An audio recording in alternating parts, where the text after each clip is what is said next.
Hello everyone, welcome to Avanti classes. My name is Manjit Bhardwaj और आज हम नया लेसन स्टार्ट करने वाले हैं, दैट इज कोऑर्डिनेशन केमिस्ट्री। तो चलिए स्टार्ट करते हैं। First of all topic to be covered, तो इंट्रोडक्शन है, what is salt, classification of salt, simple salt, double salt, complex salt. ठीक है, साल्ट क्या होता है, क्लासिफिकेशन उसकी, सिंपल, डबल और कॉम्प्लेक्स। देखिए कॉम्प्लेक्स साल्ट का मतलब वो साल्ट नहीं है, हम कॉम्प्लेक्स का मतलब ही कोऑर्डिनेशन कॉम्प्लेक्स है। ठीक है, सिंपल और डबल साल्ट दो ही तरह के साल्ट होते हैं, तीसरा कोई साल्ट नहीं होता। चलिए स्टार्ट करते हैं भाई। सबसे पहले व्हाट इज साल्ट। साल्ट क्या होता है भाई, एसिड और बेस से मिलकर जो बनता है उसी को साल्ट बोलते हैं। यस, क्लियर है सबको? Yes sir. एसिड और बेस रिएक्शन करते हैं, this is base, this is acid, reaction करेंगे, साल्ट प्लस वाटर बनता है, तो एस स्टैंड फॉर साल्ट। ठीक है, आयनिक कंपाउंड है that contain one cation basic radical and one anion acid radical.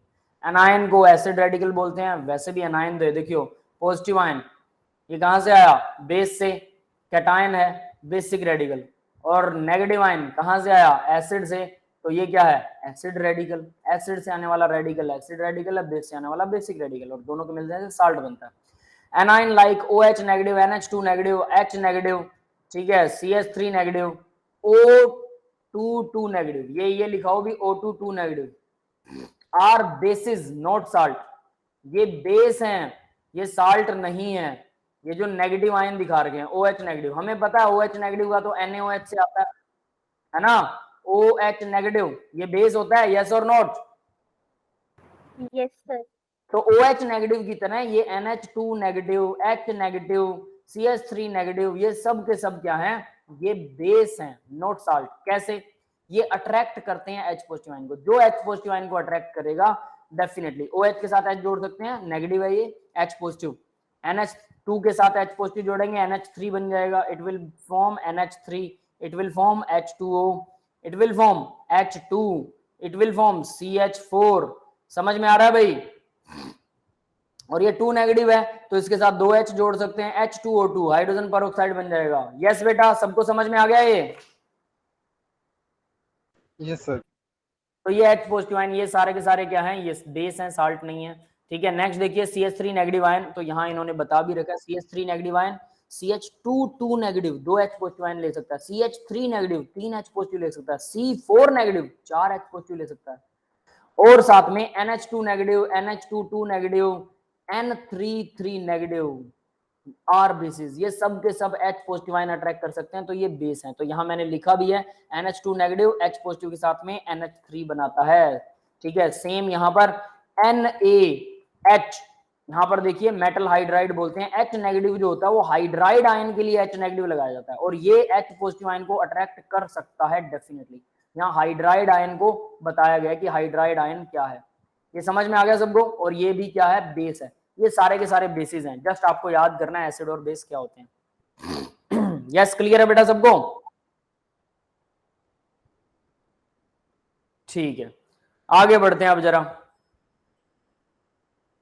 Next देखिए क्लासिफिकेशन ऑफ साल्ट है भाई, साल्ट को क्लासिफाई करेंगे। ठीक है, अब यहां मैंने कुछ चीजें लिख रखी हैं, आप ध्यान से देखिएगा। स्ट्रोंगेस्ट एसिड कौन सा होता है, HClO4 स्ट्रोंगेस्ट एसिड, और स्ट्रोंगेस्ट बेस कौन सा होता है, CH3 नेगेटिव स्ट्रोंगेस्ट बेस है। अब ये क्या चीज होती है, स्ट्रोंगेस्ट एसिड स्ट्रोंगेस्ट बेस कैसे बनते हैं, कोई डिफाइन कर सकता है क्या? सर जो वाटर में कंप्लीटली आयनाइज्ड होते हैं वो स्ट्रॉन्ग एसिड्स होते हैं। बिल्कुल ठीक है बेटा, मान लो दो एसिड हैं, HCl और H2SO4 या HNO3, कोई भी ले लो, दोनों स्ट्रॉन्ग एसिड हैं। ठीक है, अगर दोनों स्ट्रॉन्ग एसिड है, दोनों में से ज्यादा स्ट्रॉन्ग कौन सा है, कैसे पता लगेगा? Have anyone any guess? भले ही एक्सपेरिमेंटल हो लेकिन कैसे पता लगेगा, एक्सपेरिमेंटली कैसे पता लगेगा कि दोनों में से स्ट्रॉन्ग कैसा है, किसके साथ रिएक्शन करवाएंगे स्ट्रॉन्ग का पता लगे? कोई गैस है किसी का?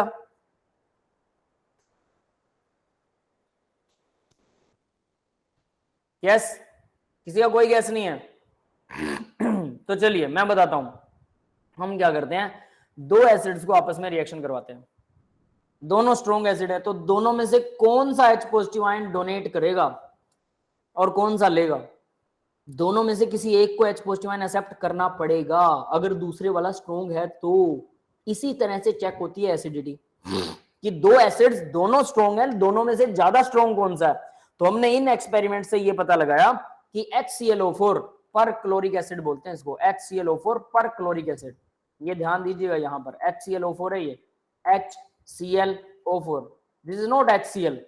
कुछ बच्चे HCl बोल देते हैं ना, HClO4। अब ये कैसे होता है HClO4? सॉरी, देखिए HO, यहां आता है Cl, डबल बॉन्ड हो, डबल बॉन्ड हो, डबल बॉन्ड हो, ये होता है HClO4 का स्ट्रक्चर। समझ में आया भाई? क्लोरीन यहां पर 7 वैलेंसी दिखा रहा है, 3 ऑक्सीजन डबल बॉन्डेड है और 1 ऑक्सीजन जो है सिंगल बॉन्ड है, और ये आसानी से H पॉजिटिव आयन को छोड़ सकता है। और छोड़ने के बाद क्या बनाएगा जरा वो देखिए, क्लोरीन डबल बॉन्ड हो और यहां पर ऑक्सीजन नेगेटिव, ये बनाता है। अब इसके अंदर क्या होता है, ये रेजोनेंस चलता है यहां पर, ये ऑक्सीजन डबल बॉन्डेड है, ये बॉन्ड छीनेगी, ये ऑक्सीजन डबल बॉन्ड बना लेगी, ठीक है। उसके बाद ये जब वापस देगी तो शायद ये छीन ले, फिर शायद ये छीन ले, और इस तरह से 3 ऑक्सीजन है जो भाई बहुत चीखें आ रही हैं, आई डोंट नो। 3 ऑक्सीजन हमारे पास जो क्या कर रही हैं, डबल बॉन्ड हैं, और वो तीनों ऑक्सीजन नेगेटिव चार्ज को अपने ऊपर ले लेंगी एक एक करके, तो चौथे ऑक्सीजन का नेगेटिव चार्ज जो है वो स्टेबलाइज हो जाएगा। इस तरह से ये सभी ऑक्सीजन ऐसा कर रही हैं, और इस तरह से इसको बोलते हैं कि रेजोनेंस में नेगेटिव चार्ज स्टेबल कर रहा है पर chloric ion. ClO4 negative ion जो है वो पर क्लोरिक आयन होता है। यस, क्लियर है सबको? ये समझ में आया बेटा? तो पर क्लोरिक आयन 4 ऑक्सीजन पर एक नेगेटिव चार्ज को घुमाता है, 4 ऑक्सीजन पर। अब H2SO4 को देखो जरा, H2SO4 में क्या होता है, यहां से अब आपको कहानी क्लियर हो जाएगी। H2SO4 में सल्फर डबल बॉन्ड हो, ये ऑक्सीजन नेगेटिव, ये ऑक्सीजन नेगेटिव, 2 ऑक्सीजन पर नेगेटिव है और 2 ऑक्सीजन डबल बॉन्डेड है, जो इस नेगेटिव आयन को वापस, ये यहां नेगेटिव हो जाएगा, ये यहां नेगेटिव हो जाएगा, तो ये पॉजिटिव हो जाएगा, ये न्यूट्रल हो जाएगा और ये भी न्यूट्रल हो जाएगा। तो इस तरह से यहां सिर्फ 2 ही ऑक्सीजन है जो नेगेटिव चार्ज को स्टेबल करने में हेल्प कर रही है। 4 ऑक्सीजन पर 2 नेगेटिव चार्ज है, समझ रहे हो? 4 ऑक्सीजन पर 2 नेगेटिव, और वहां पर क्या था, 4 ऑक्सीजन पर 1 नेगेटिव चार्ज था, और चारों ऑक्सीजन पर घूमता है वो। यहां 2 नेगेटिव चार्ज 4 ऑक्सीजन पर घूमता है, तो डेफिनेटली स्टेबिलिटी किसकी ज्यादा है, पर क्लोरिक आयन की। ये समझ में आ गया? Cl डबल बॉन्ड हो और 1 ऑक्सीजन पर नेगेटिव, ये ज्यादा स्टेबल होगा, ये नेगेटिव चार्ज को ज्यादा स्टेबल कर पाएगा। जिस एसिड का नेगेटिव आयन ज्यादा स्टेबल होता है, जिस एसिड का नेगेटिव आयन ज्यादा स्टेबल होता है, वो सबसे अच्छा एसिड है, सबसे स्ट्रॉन्ग एसिड। क्यों? क्योंकि वो H पॉजिटिव आयन को छोड़ देगा तो वापस नहीं बुलाएगा, वापस नहीं आने देगा। समझ में आ गया बेटा? क्लियर हुआ ये बात? यस। तो इसका मतलब क्या है, HClO4 सबसे अच्छा एसिड है, क्योंकि इसका नेगेटिव आयन H2SO4 से भी ज्यादा स्टेबल है, तो ये HCl वगैरह से भी ज्यादा स्टेबल है, डेफिनेट सी बात है। तो स्ट्रॉन्गेस्ट एसिड ये है, उसके अलावा स्ट्रॉन्गेस्ट बेस ये है। अब स्ट्रॉन्गेस्ट बेस को कैसे कवर करते हैं, HCH3 नेगेटिव। अगर इसने H पॉजिटिव ले लिया CH3 ने, तो ये क्या बन जाएगा, CH4 बन जाएगा। CH4 लगभग न्यूट्रल मॉलिक्यूल है, वो रिएक्शन ही नहीं करता। तो अगर इसने H ले लिया, देखो उसने एसिड अच्छा वो है जो H छोड़ दे तो वापस ना ले, तो उसका नेगेटिव आयन स्टेबल होना चाहिए। और बेस अच्छा वो है जो H ले ले तो इतना स्ट्रॉन्ग मॉलिक्यूल बना दे कि वो H दोबारा छोड़े ही ना। तो CH4 मीथेन का molecule H positive ion donate नहीं करता, सबको पता है। क्लियर है बेटा? तो इस वजह से मीथेन क्या है, मीथेन का नेगेटिव आयन सबसे अच्छा बेस है, ये H पॉजिटिव आयन को बहुत स्ट्रांगली अट्रैक्ट करता है, दैट इज व्हाई।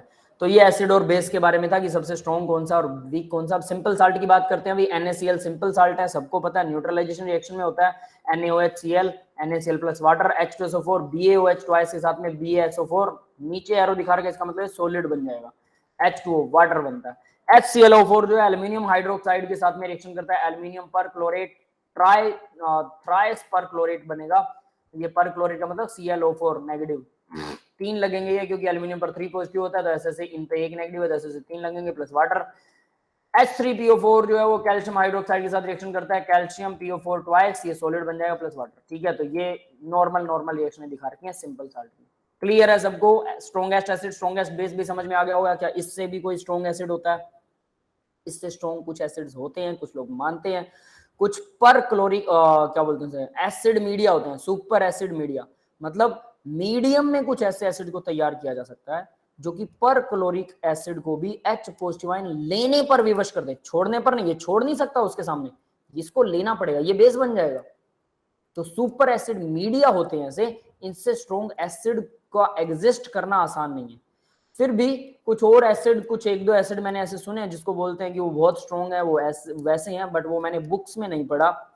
बुक्स का रेफरेंस इसी का सबसे ज्यादा, इंटरनेट पे शायद आपको कोई और भी मिल जाए, उसके कुछ अलग रीजन हो सकते हैं, आई डोंट नो, लेकिन बुक्स के अंदर मलिक तुली मदान एमएससी के अंदर बुक आती है, एमटीएम के नाम से जानी जाती है, उसके अंदर परक्लोरिक एसिड को ही सबसे स्ट्रॉन्गेस्ट एसिड और CH3 नेगेटिव आयन को सबसे स्ट्रॉन्गेस्ट बेस माना गया है, रिटर्न में है। ठीक है, तो इसका रेफरेंस था, आप लोग रेफरेंस पर भी जा सकते हैं, बट कई बार इंटरनेट पर कुछ और एसिड मिल जाता है जो सबसे स्ट्रॉन्गेस्ट होता है, शायद वो सुपर एसिड मीडिया का कोई एक पार्ट हो, कि वो सुपर एसिड मीडिया मतलब दो तीन चीजों को मिक्स करके कोई एसिड बनाया जाए, वो अकेला एग्जिस्ट नहीं करता एसिड। समझ रहे हो मेरी बात ना? तो इससे स्ट्रॉन्ग हो सकते हैं बट वो मीडियम में होगा, ठीक है, अकेला नहीं होगा। फिर भी रिसर्च हमेशा करते रहना चाहिए, मे भी कोई और एग्जिस्ट करता हो। तो डबल साल्ट देखिए क्या होता है भाई, दो या दो से ज्यादा मोर कंपाउंड जो स्टोकियोमेट्री की रेशियो के अंदर सिंगल क्रिस्टल स्ट्रक्चर बनाते हो तो उसको डबल साल्ट बोलते हैं। जब आपको साल्ट करवाऊंगा तब आपको सीधा समझ में आएगा कि डबल साल्ट क्या। और डबल साल्ट भी dissociate into simple ion completely when dissolved in water, तो ये भी सिंपल आयन में डिसोशिएट होता है। इसको इंपॉर्टेंट क्यों लगा? जो हम कोऑर्डिनेशन कंपाउंड करने वाले हैं ना, वो कोऑर्डिनेशन कंपाउंड जो है वो पानी में डिसोशिएट नहीं होता, सिंपली तो आसानी से तो नहीं होता। साल्ट आसानी से डिसोशिएट हो जाता है पानी के अंदर, लेकिन ये आसानी से डिसोशिएट नहीं होता पानी के अंदर। ये समझ में आ गया बेटा? ये समझ में आया? साल्ट चाहे सिंगल साल्ट हो चाहे डबल साल्ट हो, सभी के सभी आसानी से डिसोशिएट हो जाते हैं पानी के अंदर, बट जो हमारा कॉम्प्लेक्स होता है कोऑर्डिनेशन कॉम्प्लेक्स, वो आसानी से डिसोशिएट नहीं होता पानी के अंदर। समझ में आ गई ये बात सबको? क्लियर है ना? ठीक है, तो यहां पर इसलिए मैंने इसको इंपॉर्टेंट लगाया, हालांकि ये लगेगा आपको ये इंपॉर्टेंट नहीं है, बट ये इंपॉर्टेंट है। मिक्सचर ऑफ NaCl और BaCl is not double salt. अगर दो साल्ट को मिक्स कर दो वो डबल साल्ट नहीं बनता। NaCl has one phase, BaCl has other phase. इन दोनों का फेस अलग है, मतलब इन दोनों का कलर अलग है, सीधी सी बात।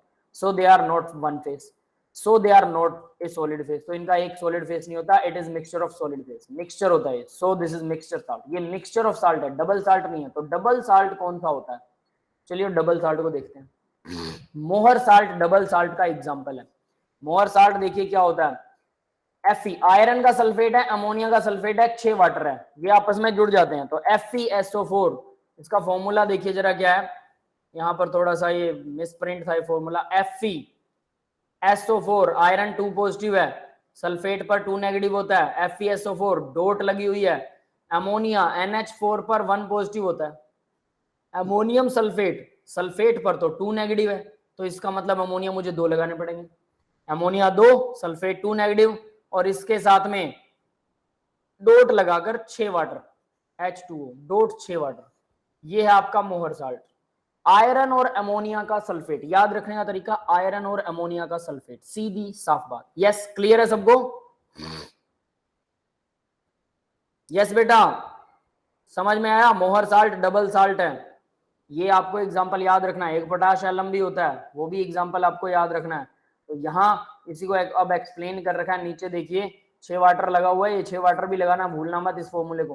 Complete dissociation in aqueous solution, ये कंप्लीटली डिसोसिएट हो जाता है एक्वस सॉल्यूशन के अंदर। मैंने बोला था कि साल्ट अगर होगा तो पानी में घुल जाएगा आसानी से। अब बात करते हैं मोहर salt dissociate into iron 2 positive ion में घुलता है, ये NH4 1 positive, SO4 2 negative ion में इन वन फेस, और ये सारे के सारे एक ही फेस के अंदर डिसोसिएट होते हैं आसानी से। तो ये था मोहर साल्ट जो कि डबल साल्ट है। एक और डबल साल्ट है भाई, पोटाश एलम। फॉर्मूला देखिए क्या है, पोटेशियम और एल्यूमिनियम, इसका तो नाम में ही है potash alum, aluminium alum, potash मतलब पोटेशियम। पोटेशियम और एल्यूमिनियम का सल्फेट, एल्यूमिनियम की वैलेंसी 3 पॉजिटिव, सल्फेट की 2 नेगेटिव। क्या करें, 2 एल्यूमिनियम लगाओ, 3 पॉजिटिव से कितना हो गया 6 पॉजिटिव, सल्फेट कितने लगेंगे 3, क्योंकि 2 नेगेटिव एक पर है, 3 पर 6 नेगेटिव हो जाएगा। दोनों सेटिस्फाइड। तो Al2SO4 थ्राइस, और इसके साथ वाटर के मॉलिक्यूल 24 होते हैं, उसके साथ 6 थे, इसके साथ 24 है, 24 वाटर। K2SO4 एल्यूमिनियम सल्फेट और पोटेशियम सल्फेट, और पहले वाला क्या था, आयरन सल्फेट और अमोनियम सल्फेट, वो है मोर साल्ट। आयरन और अमोनियम सल्फेट दोनों के एग्जांपल और फॉर्मूले अच्छे से याद रखने हैं। डबल साल्ट और कोऑर्डिनेशन कॉम्प्लेक्स में डिफरेंस में एक डिफरेंस तो ये है कि इसका एग्जांपल ये है, कोऑर्डिनेशन कॉम्प्लेक्स का एग्जांपल अलग होगा। अब हम ये सब करके इसलिए रहे हैं, कॉम्प्लेक्स साल्ट देखिए, ये साल्ट नहीं है कॉम्प्लेक्स, ये है कोऑर्डिनेशन कॉम्प्लेक्स। कोऑर्डिनेशन कॉम्प्लेक्स जो है वो डबल साल्ट जैसा दिखाई देता है, लगता है कि ये डबल साल्ट ही है, लेकिन वो डबल साल्ट नहीं होता। क्यों? क्योंकि वो पानी में पूरी तरह से डिसोशिएट नहीं होता। ये बात समझ में आ गई? Only one thing that will distinguish between the double salt and coordination complex, और वो क्या है? अगर आपको कोई पूछे कि पानी में डबल साल्ट पूरी तरह से डिसोशिएट हो जाता है, बट कोऑर्डिनेशन कॉम्प्लेक्स पूरी तरह से डिसोशिएट नहीं होगा, और वो डिसोशिएट अगर हो भी गया ना, बहुत मुश्किल से होगा। कुछ वीक कॉम्प्लेक्स होते हैं, कोऑर्डिनेशन कॉम्प्लेक्स वीक, वो डिसोशिएट हो जाते हैं पानी में, बट गरम वरम करने पर, कुछ और तिकड़मबाजी करने पर आसानी से नहीं होते हैं। लेकिन नॉर्मल साल्ट जैसे पानी में नमक मिलाया और घोल दिया, वैसे नहीं घुलता ये बात समझ में आ गई सबको?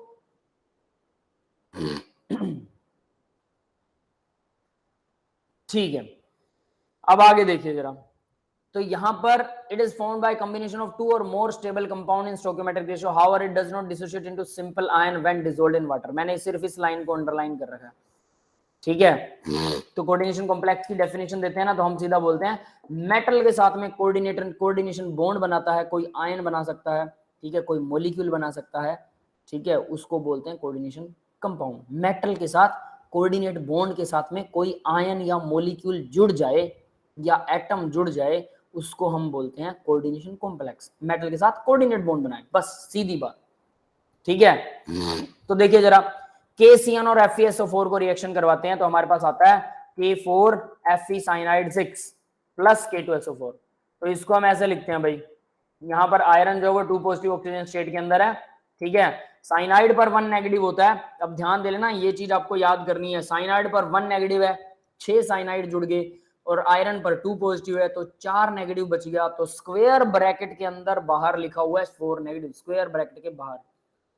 जब भी कोऑर्डिनेशन कॉम्प्लेक्स को लिखते हैं तो स्क्वायर ब्रैकेट लगाते हैं। तो ये जो स्क्वायर ब्रैकेट के अंदर लिखा है ये है कॉम्प्लेक्स, साल्ट कह लो इसे, but this is not salt, ये कॉम्प्लेक्स है, कोऑर्डिनेशन कॉम्प्लेक्स, क्योंकि साइनाइड आयरन के साथ कोऑर्डिनेशन कंपाउंड बनाएगा और ये कोऑर्डिनेशन कॉम्प्लेक्स है। तो कोऑर्डिनेशन कॉम्प्लेक्स आयरन के साथ में बन रहा है, 4 नेगेटिव है कोऑर्डिनेशन कॉम्प्लेक्स के ऊपर। तो इस 4 नेगेटिव को सेटिस्फाइड करने के लिए K4 लगा देते हैं बाहर। 4 K पॉजिटिव, K पर 1 पॉजिटिव है भाई, तो 4 K लगेंगे तो K4 बन जाएगा। यस, क्लियर है ये सबको? ये समझ में आया? अब इसे डबल साल्ट क्यों बोलते हैं? ये डबल साल्ट से रिजेंबल कैसे करता है? जब इसको पानी में घोलते हैं ना, पोटेशियम अलग हो जाएगा, और ये जो पूरा मिक्स ये ना Fe साइनाइड 6 ये अलग हो जाएगा। नेगेटिव पॉजिटिव तो अलग होंगे डेफिनेटली। तो ये सिंपल साल्ट की तरह तो बिहेव कर रहा है।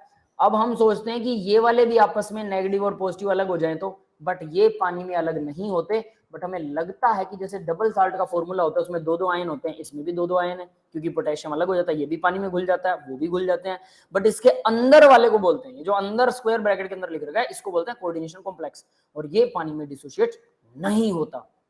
यही मेन डिफरेंस है कोऑर्डिनेशन कॉम्प्लेक्स और डबल साल्ट में, जबकि ये दिखता डबल साल्ट जैसा है। ये बात समझ में आ गई सबको? यस गाइस, सबको क्लियर है ना? ठीक है भाई। बाकी के बच्चे, सिमोन सिमरन राय को छोड़कर बाकी के बच्चे कोई रिस्पॉन्स ही नहीं दे रहे हैं। आप लोग सुन रहे हो, क्लास में हो बेटा या नहीं हो? ओके ठीक है, जागते रहिए, क्लास में है तो थोड़ा बहुत रिस्पॉन्स दीजिए, ठीक है। कोई क्वेश्चन है तो क्वेश्चन पूछिए। आगे देखिए, जब इसको पानी में डिसॉल्व किया K4 साइनाइड 6 को, तो 4 K तो अलग हो गए, लेकिन ये वाली एंटिटी जो स्क्वायर ब्रैकेट में लिखी हुई है और 4 नेगेटिव ऊपर लगा हुआ है, ये वाली एंटिटी बिल्कुल भी अलग नहीं होती। इसीलिए ये इसी एंटिटी को बोलते हैं, इसी चीज को हम बोलते हैं कोऑर्डिनेशन कॉम्प्लेक्स, ठीक है। अब आगे बात करते हैं, when dissolved in water it does not dissociate into the properties iron 2 और साइनाइड नेगेटिव में ये डिसोशिएट नहीं होता, यही बात हम कर चुके हैं। पोटेशियम अलग हो जाता है बेशक, ठीक है। नेक्स्ट पॉइंट देखिए, बिहेव एज ए फैमिली, तो ये जो साइनाइड के साथ आयरन जुड़ा हुआ है ये एज ए फैमिली बिहेव करते हैं, ठीक है। और bracket show this complex is non ionisable, bracket का मतलब ये कॉम्प्लेक्स नॉन आयनाइजेबल है, ये पानी में घुलेगा नहीं, और इसी को बोलते हैं कोऑर्डिनेशन कॉम्प्लेक्स।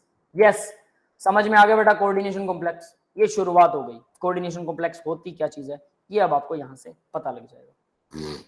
यस, सबको समझ में आ गया? ठीक है, अब आगे बढ़ते हैं जरा।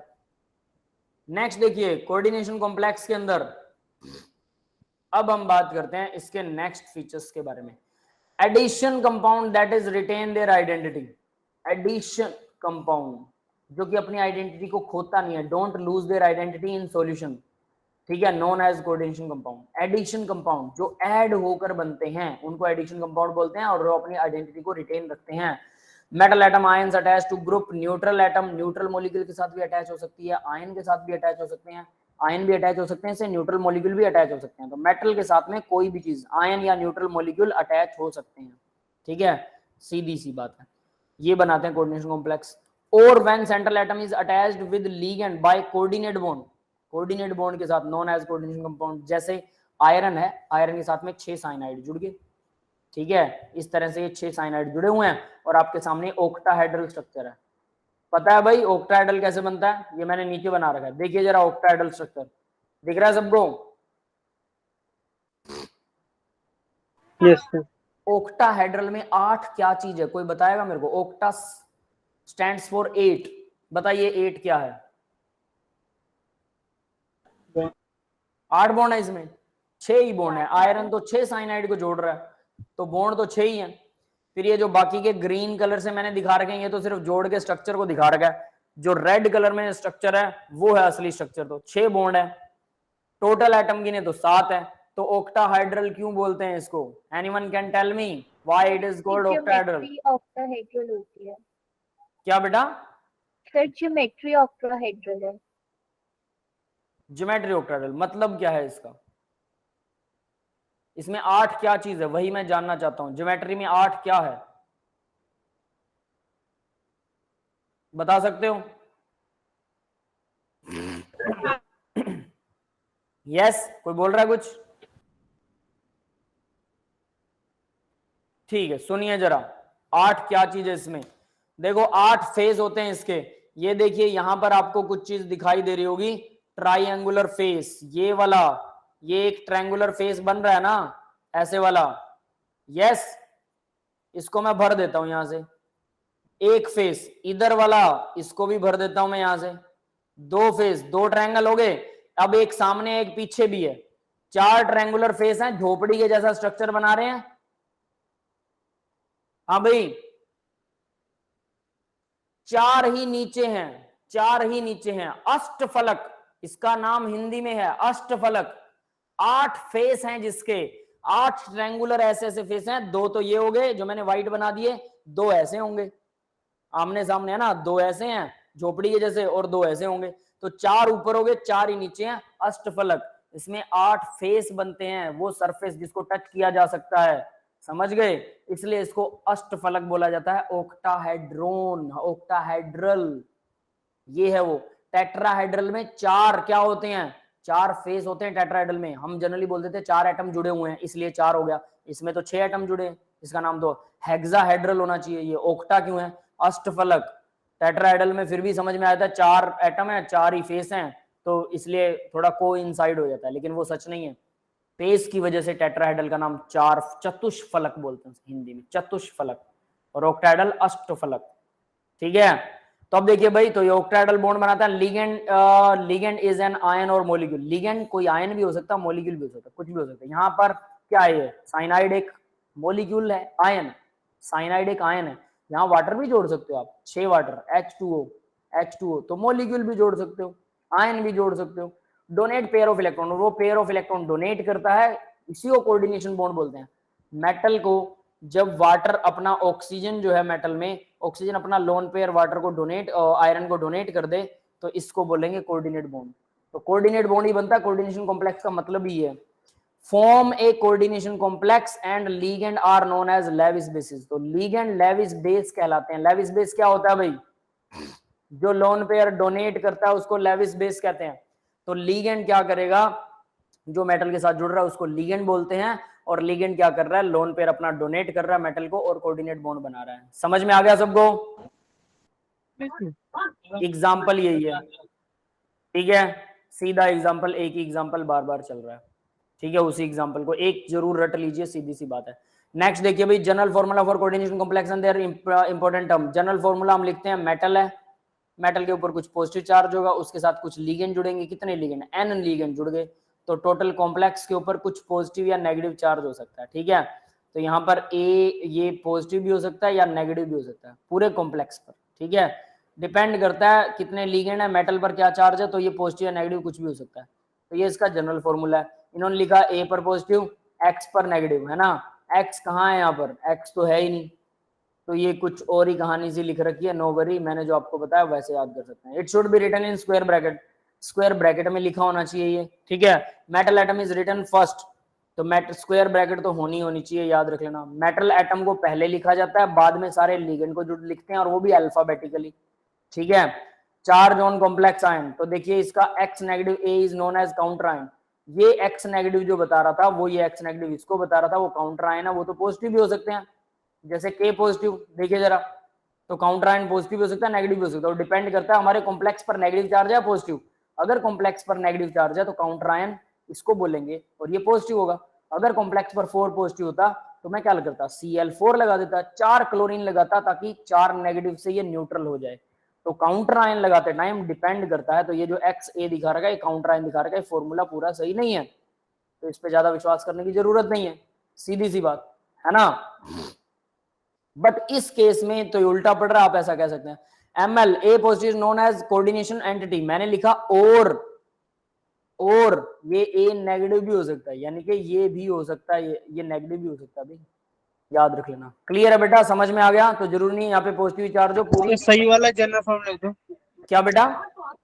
तो सही वाला जो जनरल फॉर्मूला वो लिख दो। सही वाला जनरल फॉर्मूला हम पॉजिटिव नेगेटिव कुछ भी लिख सकते हैं, चलो मैं लिख देता हूँ यहाँ पे, ठीक है। देखिए सही वाला general formula, M L, L पर एन है और एन एल लगे हुए हैं, ठीक है, लिगेंड, और यहाँ पर ए पॉजिटिव भी हो सकता है और नेगेटिव भी हो सकता है, कुछ भी हो सकता है, पॉजिटिव नेगेटिव। क्लियर है? और इसके साथ काउंटर आयन लगाते हैं, तो वो लगाने की अभी जरूरत नहीं है, पॉजिटिव होगा तो नेगेटिव काउंटर आयन लगेगा, नेगेटिव होगा तो पॉजिटिव लगेगा, जैसे पोटेशियम लगा हुआ है या क्लोरीन लगेगा, सीधी सी बात। जनरल फॉर्मूला की वैसे कभी जरूरत नहीं पड़ती है, तो need not to learn that, वो आपको खुद ही आ जाएगा, ठीक है, चिंता मत कीजिए। जब आगे बहुत सारी प्रैक्टिस, बहुत सारे कोऑर्डिनेशन कॉम्प्लेक्स याद करेंगे तो आ जाएगा। क्लियर है बेटा? Yes sir. ठीक है, चलिए अब आगे बढ़ते हैं। तो देखिए कोऑर्डिनेशन एंटिटी, अब कोऑर्डिनेशन एंटिटी क्या होती है? वही जो टोटल बन गया उसी को कोऑर्डिनेशन एंटिटी, ये सारा कोऑर्डिनेशन एंटिटी है, ठीक है। Everything inside the square bracket plus charge on the square bracket in the coordination entity, ठीक है। चार्ज और सब कुछ अंदर जो भी कुछ है स्क्वायर ब्रैकेट के, ये कोऑर्डिनेशन एंटिटी है। पूरा कॉम्प्लेक्स भी यही है, कोऑर्डिनेशन एंटिटी भी यही है, सारा कहानी यही है। It does not dissociate into ion to dissolve in water, ये वाटर में नहीं घुलता है, हमें पता अंदर वाला हिस्सा पानी में नहीं घुलता। एग्जांपल दे रखा CO अमोनिया 6 3 पॉजिटिव 3 क्लोरीन, ये मैंने यहाँ पे लिख रखा है इसको थोड़ा सही करके, ठीक है।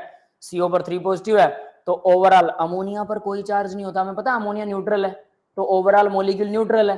तो फिर 3 क्लोरीन किस लिए लगा रखे हैं? क्योंकि 3 पॉजिटिव किस पर है? कोबाल्ट पर 3 पॉजिटिव है, इसलिए 3 क्लोरीन नेगेटिव आयन इसके साथ लगा दिए ताकि ये न्यूट्रल हो जाए। क्लियर है बेटा? ठीक है, आगे बढ़ते हैं अब जरा। Metal central atom generally make metal known as central atom ion, metal को मेटल जनरली सेंट्रल एटम होता है और इसी को सेंट्रल एटम बोलते हैं, ठीक है, यही है मेटल में जो सेंटर में एटम मेटल होती है वही सेंट्रल एटम है। आगे देखते हैं, in the coordination entity the atom ion which fixed the number of the groups bound to the definite geometry. हाँ, ये जो अंदर वाले हैं ये डेफिनेट ज्योमेट्री बनाते हैं, जैसे अभी हमने ऑक्टाहेड्रल की बात की, अमोनिया 6 जुड़े हुए हैं, ये भी ऑक्टाहेड्रल बनाएगा। अगर 5 जुड़े हों TBP बनाएगा, ट्राइगोनल बाइपिरामिडल। 4 जुड़े हों टेट्राहेड्रल या स्क्वायर प्लेनर बनाएगा। 3 जुड़े हों ट्रायंगुलर प्लेनर बनाएगा। तो ज्योमेट्री इसी के हिसाब से, और फिक्स ज्योमेट्री होती है। Central atom are referred as Lewis bases. Central atom जो हमारा मेटल हो गया Fe2 पॉजिटिव, सपोज दैट इसके साथ लिगेंड जुड़े हुए हैं साइनाइड, तो लिगेंड इलेक्ट्रॉन डोनेट करता है, डोनेट करने वाला लेविस बेस होता है और इलेक्ट्रॉन एक्सेप्ट करने वाला लेविस एसिड होता है, तो मेटल को लेविस एसिड बोलते हैं।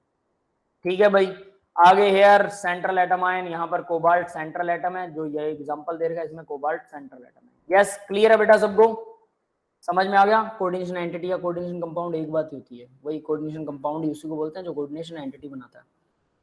ठीक है, आगे बढ़े। ठीक है, आगे बढ़ते हैं अब जरा।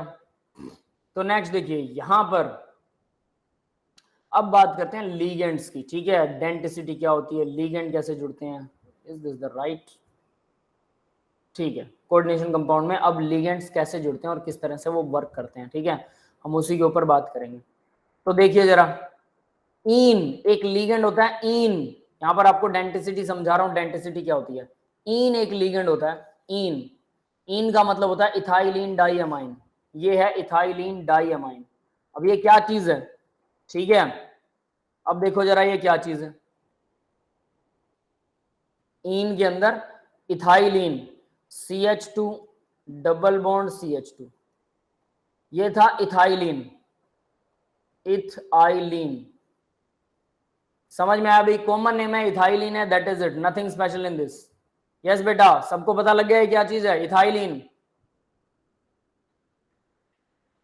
इस इथाइलिन का डेरिवेटिव, इस इथाइलिन का डेरिवेटिव है ईन, इथाइलिन डाइअमाइन। इनका मतलब ये है कि दो एमाइन जोड़ दो, तो इसका डबल बॉन्ड तोड़ दिया, डबल बॉन्ड टूटेगा तो दोनों की इक्विवेलेंसी कम हो जाएगी, तो दो एमाइन जोड़ गए NH2 NH2। नाइट्रोजन की वैलेंसी 3 होती है, दो हाइड्रोजन से जुड़ा हुआ है, एक कार्बन से, तो ये 3 वैलेंसी पूरी है। ये एक लीगेंड है। कौन सा लीगेंड है? जो मेटल के साथ जुड़ता है। तो इस लीगेंड को हम बोलते हैं number of coordinate bond made by one ligand. एक लीगेंड कितने कोऑर्डिनेट बॉन्ड बनाता है उसको बोलते हैं डेंटिसिटी। मेटल को लीगेंड दांतों से पकड़ता है, यानी पकड़ लेता है, हम बोलते हैं वो दांत से पकड़ रहा है, इसको बोलते हैं डेंटिसिटी। कितने दांतों से, कितनी साइड से पकड़ रहा है? तो अगर एक साइड से पकड़े तो डेंटिसिटी 1। जैसे हमने अभी मेटल का किया था, मेटल में आयरन था, आयरन में साइनाइड है, तो साइनाइड क्या कर रहा है? एक ही साइड से जुड़ रहा है, इसकी डेंटिसिटी क्या है? 1 है। ये बात समझ में आई? अब देखिए ईन में क्या होता है। ईन में जैसा नीचे दिखाया हुआ है, नाइट्रोजन अपना लोन पे डोनेट कर सकता है मेटल को, दूसरा नाइट्रोजन भी कर सकता है लोन पे डोनेट। तो इस तरह से दो मेटल, दो के साथ जुड़ जाएगा। कौन? मेटल ईन में दो के साथ जुड़ेगा और एक 5 मेंबर्ड रिंग बना देगा। तो इसकी डेंटिसिटी कितनी होगी? लीगेंड एक ही था, डेंटिसिटी होगी 2, दो तरफ से जुड़ रहा है। ये समझ में आ गया बेटा? एक ही लीगेंड दो साइड से जुड़ रहा है, डेंटिसिटी हो गई 2। 5 मेंबर्ड रिंग, दैट इज ये 5 मेंबर्ड रिंग भी बना रहा है। कमाल देखो, पहले रिंग नहीं था, ये नॉर्मल लीगेंड, यहां से शुरू हुआ यहां पे खत्म। आप इसे स्ट्रेट लाइन में भी लिख सकते हैं, कोई दिक्कत नहीं।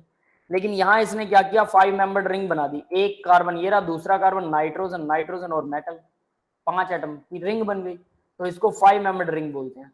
तो यहां देखिए अब जरा, when ligand make a ring with metal, this increase the stability of complex, complex की स्टेबिलिटी बढ़ जाती है और इसी को बोलते हैं चिलेट इफेक्ट। यस, समझ में आ गया चिलेट इफेक्ट क्या है? फिर लास्ट में समझ नहीं आया, 5 मेंबर रिंग नहीं समझ में आया? देखो लीगेंड बाइडेंटेट है, एक लीगेंड है, उसकी डेंटिसिटी निकालते हैं। तो ये लीगेंड था एक ही, इसकी डेंटिसिटी कितनी निकली? जितने ये मेटल के साथ बॉन्ड बनाएगा, ये मेटल के साथ बॉन्ड बना रहा है 2, तो इसकी डेंटिसिटी निकलेगी 2, यानी 2 जगह से पकड़ रहा है मेटल को। अब बात करते हैं कि ये रिंग भी बना रहा है। भाई देखो मेटल के साथ रिंग बन गई।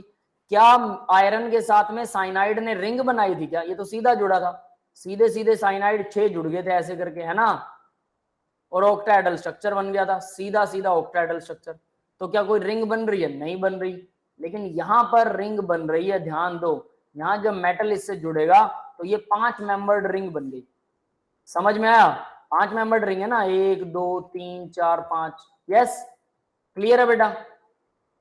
Yes sir. तो अगर किसी लीगेंड की डेंसिटी 2 हो या 2 से ज्यादा हो, 2 से ज्यादा भी हो सकती है, 2 हो या 2 से ज्यादा हो, तो वो रिंग बनाता है मेटल के साथ, और रिंग जो है वो ज्यादा स्टेबल होती है। तो इसलिए इस स्टेबिलिटी को बोलते हैं, इस मतलब इस इफेक्ट को बोलते हैं चिलेट इफेक्ट। याद रखना, this is called chelate effect. समझ में आ गया चिलेट इफेक्ट क्या है? जब कोई लीगेंड एक से ज्यादा साइड से जुड़ता है तो वो रिंग बनाता है और वो रिंग ज्यादा स्टेबल होती है, और इस इफेक्ट को हम बोलते हैं चिलेट इफेक्ट। क्लियर है? Yes yes sir. ठीक है। अब बात करते हैं इसी के अंदर बॉन्ड एंगल कैसे निकालते होते हैं। भाई देखो ये बॉन्ड एंगल निकाल रखा मैंने और कुछ नहीं कर रखा, ठीक है। कि बॉन्ड एंगल कैसे निकला, 5 पेंटागन बना दिया, 5 मेंबर्ड रिंग का बॉन्ड एंगल निकाल रहे हैं, तो एक ट्रायंगल बन गया। इस ट्रायंगल के अंदर क्या है, ये दोनों एंगल सेम है, ठीक है। सेंटर पर कितना है, सेंटर के ऊपर 360 का एंगल है। 360 के एंगल को 5 हिस्सों में डिवाइड कर दिया, 360 डिवाइड बाय 5 कितना आएगा, 72 डिग्री। क्लियर है? तो 72 डिग्री तो ये सेंटर का आइटम हो गया 72, ठीक है। तो ये तो है 72 प्लस 2x। 2x किस लिए जोड़ रखा है, ये और ये एंगल सेम है, मुझे ये वाला एंगल चाहिए था, ठीक है, x एंगल चाहिए। तो 72 में ये जोड़ दूंगा, टोटल ट्रायंगल का एंगल हो गया 180 डिग्री। समझ में आ गया होगा 180 डिग्री क्या है, ये x है, याद रख लेना। तो 180 डिग्री x की वैल्यू होगी 54, x 54 है, यानी ये आधा एंगल 54 है, इधर वाला भी 54 होगा, इधर भी एक ट्रायंगल बनेगा, तो टोटल एंगल कितना हो गया, यानी कि पेंटागनल रिंग में एंगल हो गया 180, 108, 108 डिग्री का। पेंटागनल रिंग में 108 डिग्री का एंगल होता है। और याद रखना जब भी कोई लिगेंड पेंटागनल रिंग बनाता है वो बहुत स्टेबल होती है, जबकि हेक्सागोनल रिंग इतनी स्टेबल नहीं होती। हालांकि हेक्सागोनल रिंग में अगर डबल बॉन्ड हो तो वो भी स्टेबल होती है, लेकिन वो कंपेरेबल है, दोनों लगभग बराबर। लेकिन पेंटागनल उसके मुकाबले काफी जगह पर पेंटागनल रिंग ज्यादा स्टेबल होती है। बना कौन रहा है इस पे भी डिपेंड करता है कि पेंटागनल रिंग कार्बन बना रहे हैं, नाइट्रोजन बना रहे हैं, कौन सी चेन बन रही है, कैसे। लेकिन overall pentagonal ring is more stable then hexagonal ring, और उससे बड़े वाली रिंग तो स्टेबल ही नहीं होती। तो अगर कोई लिगेंड मेटल के साथ में पेंटागनल रिंग बना रहा है, ठीक है, तो वो बहुत स्टेबल है, उसकी स्टेबिलिटी काफी हाई होती है और उसका बॉन्ड एंगल 108 डिग्री होता है। क्लियर है भाई? सर जो 108 डिग्री है वो कौन सा कहाँ का एंगल है? ये देखो ये वाला एंगल 108, ये वाला पेंटागन का एंगल है 108 बेटा, ये पेंटागन का एंगल। समझ में आ गया? ठीक है।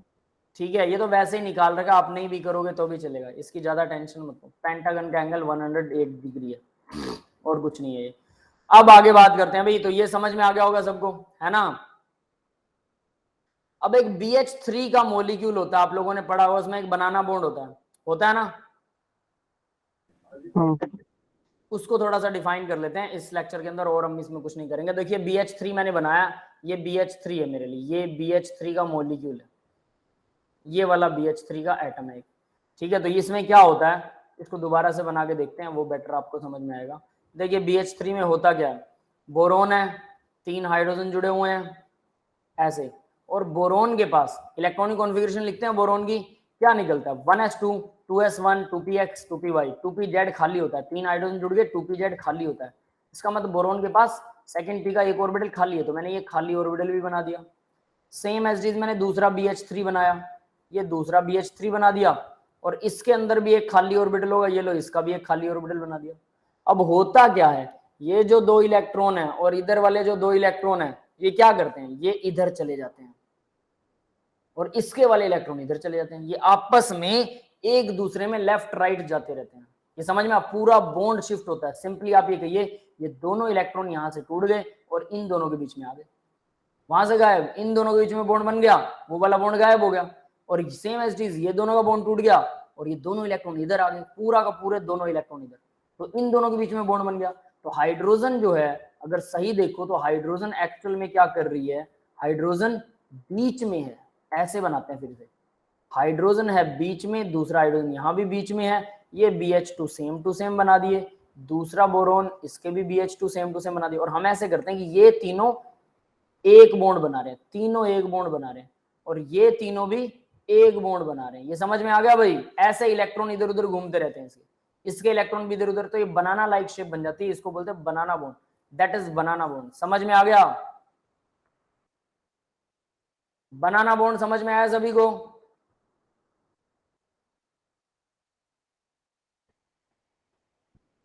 ठीक, यस सर। ठीक है। अब देखिए इसके अंदर 3 सेंटर, अब ये 3 सेंटर 2 इलेक्ट्रॉन बॉन्ड है, क्यों भाई, इसके 2 इलेक्ट्रॉन तो यहां थे, तो ये इधर भी भटक रहे हैं, तो हम इसको क्या बोल सकते हैं, दो इलेक्ट्रॉन से एक बॉन्ड बनता है, एक सेंटर ये रहा, एक सेंटर ये रहा, दोनों के बीच में दो इलेक्ट्रॉन घूम रहे हैं। बट एक्चुअल में इस केस में क्या हो रहा है भाई, ये दोनों इलेक्ट्रॉन इधर लेफ्ट राइट दोनों जगह पर घूम रहे हैं, दोनों जगह पर घूम रहे हैं। तो इन यानी दो सेंटर्स के बीच में दो इलेक्ट्रॉन होते हैं, बट यहां क्या हो रहा है, तीन सेंटर्स के बीच में, बोरोन, बोरोन और हाइड्रोजन, ये तीन का एक सेंटर बनता है, इनके बीच में दो इलेक्ट्रॉन घूम रहे हैं, तो 3 सेंटर 2 इलेक्ट्रॉन बॉन्ड यहां पर एग्जिस्ट करता है। हालांकि हमने जनरली देखा कि दो एटम्स के बीच में, दो सेंटर्स के बीच में दो इलेक्ट्रॉन होते हैं, बट यहां तो सेंटर 3 है, दो तो ये रहे और एक और इस बोरोन का, मतलब कभी बॉन्ड इधर जाता कभी इधर जाता। सेम नीचे वाले केस में भी ऐसा होता है। तो 3 सेंटर, 1 2 3, इन 3 सेंटर्स के बीच में एक सिंगल बॉन्ड घूम रहा है जो कि दो इलेक्ट्रॉन से मिलकर बनता है। तो 3 सेंटर और 2 इलेक्ट्रॉन बॉन्ड बन रहा है। बनाना बॉन्ड 3 सेंटर 2 इलेक्ट्रॉन बॉन्ड भी होता है। ये समझ में आ गया बेटा सबको? क्लियर है? एच तो लेकर लिख रखा है आपने 1s2 2s3 एच बना रखा है। क्या बेटा दोबारा से बताइए क्या कह रहे हैं? रेड पेन से लिखा ऊपर, रेड पेन से क्या लिखा हुआ है? मेरे को आवाज नहीं समझ में आ रही है, थोड़ा साफ बोलिए। हाँ थोड़ा साफ बोलिए बेटा, आवाज नहीं समझ में आ रही है। 2s नीचे जो लिख रखा है एच, वो क्या है? ये एच ये वाला क्या? रेड पेन से ये रेड से ग्रीन से, ये तो हाइड्रोजन है बेटा, हाइड्रोजन। ये नहीं सर जाना, दूसरा ऊपर वाला जिसमें वैलेंसी में डाला है 1s2 2s1 ये इलेक्ट्रॉनिक कॉन्फ़िगरेशन है, 1s2 2s2 2p1, बोरोन की इलेक्ट्रॉनिक कॉन्फ़िगरेशन। दूसरा जो एच लगा रखा है आपने, क्या एच जो लगा रखे हैं एच, वो समझ एस क्यों लगा रखा है? सब पे अलग अलग अलग अलग क्या लगा रखे हैं सब पे? एच लगाए हैं। एच, अच्छा, अरे ये देखिए क्या है, ठीक है, एक बोरोन के साथ ये BH3 का मॉलिक्यूल है बेटा, BH3, एक BH3, यहां पर हमने क्या किया, ये BH3 बनाया था ना, तो BH3 का मॉलिक्यूल बनाया मैंने, बोरोन की इलेक्ट्रॉनिक कॉन्फ़िगरेशन लिख दी, फिर इसको एक्साइड स्टेट में लिखेंगे तो 2s में 1, 2px में 1, 2pz में 1, तो 3 हाइड्रोजन जुड़ गए, ठीक है, यानी BH3 बन गया। अब यहां से हमें समझ में आ रहा है बोरोन BH3 तो बना लेता है, उसकी इलेक्ट्रॉनिक कॉन्फ़िगरेशन ऐसी हो जाती है, तो उसका 2pz ऑर्बिटल खाली होता है, एक ऑर्बिटल खाली रह जाता है BH3 में, ये रिप्रेजेंट किया यहाँ पे कि एक ऑर्बिटल खाली रह गया। तो वो कौन सा ऑर्बिटल है? ये देखो, ये वाला जो मैंने बनाया, ये खाली ऑर्बिटल है इस बोरोन का, ठीक है, यहाँ पर हाइड्रोजन से बॉन्ड बना लिया, ये वाला खाली रह गया, इधर इस हाइड्रोजन से बॉन्ड बना लिया और ये वाला ऑर्बिटल खाली रह गया।